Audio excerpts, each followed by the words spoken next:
The dog park, is it for you? Here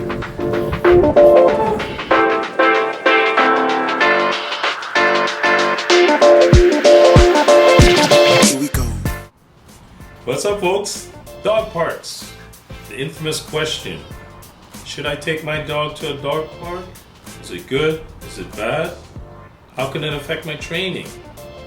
It's a very sticky issue. We have many people that come to our training facility and they ask us this. What about the dog park? From a training perspective, I find that the dog park can be counterproductive to your training goals. Why that is, I look at it this way. When a species is interacting or running with one of its own, it can form a clique, eventually maybe in the dog park situation, a pack, which leads to what we call pack mentality. It can be bred in the dog park.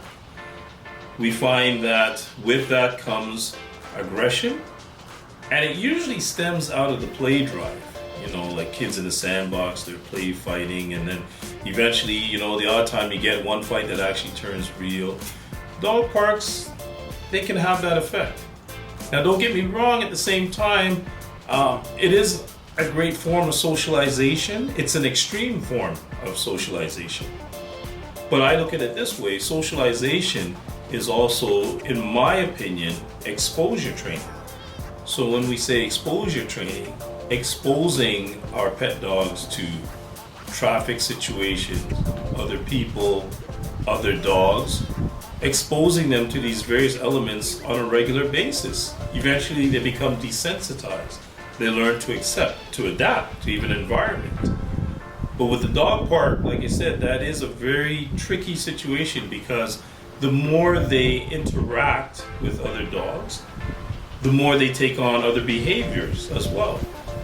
Now, like I said, socialization is great. They learn to play with other dogs, to interact with other dogs.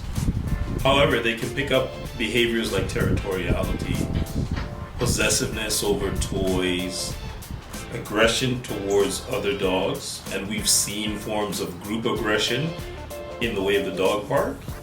For example, when you have a newbie that enters the park, usually what happens is you get the other guys coming in and boom, they ambush the newbie. And really and truly, it's just to check out the newcomer. But that can be very traumatic for some dogs, especially smaller dogs or younger dogs. And not every temperament of dog is suited for the dog park. We've seen, you know, our labs, spaniels, some of the doodle mixes. They have great temperament. They do well in the dog park. Now, mind you, we've seen the one-off where you may have a golden that starts to exhibit aggression, or even some of the other breeds. We usually think that it is limited to dogs that fall under the working group of dogs, shepherds, rottweilers, dobermans. We've seen some of those in the dog park and they do well. And then we've seen some that don't do too well in the dog park. So getting back to it, not every temperament is suited for the dog park. And these are things that we have to be aware of as trainers, as pet owners. We like the whole ideology of, you know, socializing my dog in a dog park so it learns how to get along with other dogs and humans. And they do to a certain extent. But at the same time, like I said, they can pick up some unwanted behaviors. We've had people enroll in our obedience programs, more so the aggression control program, because now their dog on the street, when it sees another dog, it gets very anxious. It starts to exhibit forms of aggression in the way of barking, leaning into the leash, rearing up on the hind legs when they see another dog, let's say across the street, going for a walk with its owners.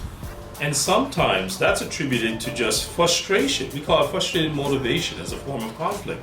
They're used to playing with other dogs in the dog park, and so now they can't get access to that dog. They start to rear up, they start to get anxious, almost like a kid throwing a temper tantrum. But for onlookers, that can be a very scary thing, and even for the other dog. And so sometimes that can be attributed to just frustrated motivation, because in the dog park, when they see another dog, they're usually running with the other dog. And in this situation, not so much. So these are the things that can affect your relationship with your dog just by going to the dog park. Now, I will sometimes say to some of our clients that, okay, if you really want to go to the dog park, maybe limit it to maybe once, twice a week. And at a time, let's say, where there's not too many dogs, maybe if there are one or two dogs that your dog does really well with, that are really well natured, then have your dog out at that time with those dogs. So the experience is one that is pleasant and not overwhelming. Because once you get into 4, 5, 6 dogs, anything can happen. It's a free-for-all. And if you're looking to better your obedience with your dog, I would say limit the amount of interaction with other dogs and be the apple of your dog's eye. You should mean the world to the dog. Form a bond with your dog via, let's say, obedience training and also just regular play training with your dog.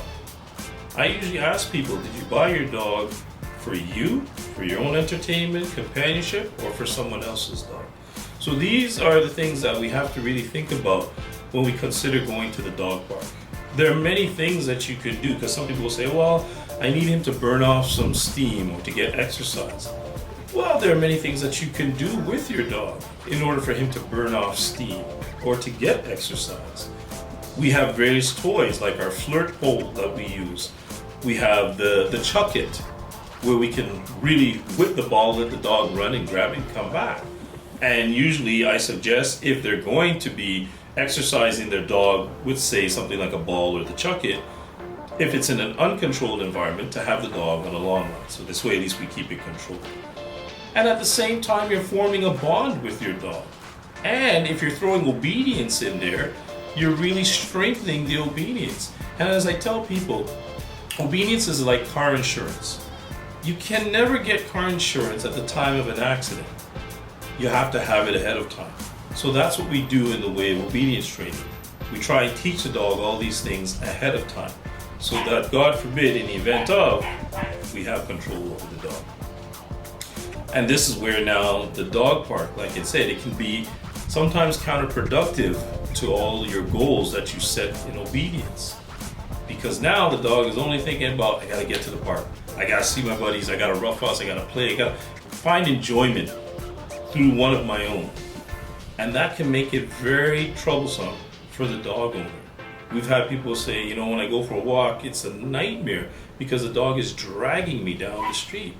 Sometimes they think that, the leash goes on, we leave the house, we're going to the dog park. So they get excited. So right away, the excitement levels are high, they start to pull the owner down the street because it's very uncomfortable. You cannot enjoy your dog. And so these are the things that we have to think about when we think or we talk about socialization and exercise. Our working dogs, like my competitive dogs, they have great temperament. And what it is, they're quite familiar with other dogs, people, traffic, because they're exposed to these elements on a regular basis. So that in itself is a subtle form of socialization. And in the way of exercise, physical and mental stimulation, that's where my play training comes into play. Where now we do obedience, and once the desired behaviors are achieved, the dog gets rewarded. And that can be with either a ball on the rope that I can toss for several feet, several yards, and have the dog chase, grab it, come back, and then repeat it with a second ball. Or again, using the flirt pole as a big reward at the end of our obedience session to really burn the dog out. So the dog is getting mental and physical stimulation. But if you come to us and you say, well, I would still love to take my dog to the dog park, then I would say to you, okay, fine. If anything, like I said, keep it limited, once, twice maximum a week. So this way now he's going to still get the socialization that you seek for him, but at the end of the day, you're controlling the amount of exposure he has in regards to other dogs that may be showing ill behavior and picking up some of that pack mentality because this is what you're going to be competing against when you enter into the world of the dog park. Like I said, it is an extreme form of socialization, and it can be great, but dependent on the circumstance. So keep that in mind when you decide you want to go that route. With that said, I hope you enjoyed the video that we gave you today. If so, don't forget to give us a thumbs up and please subscribe to our channel. Have a great one.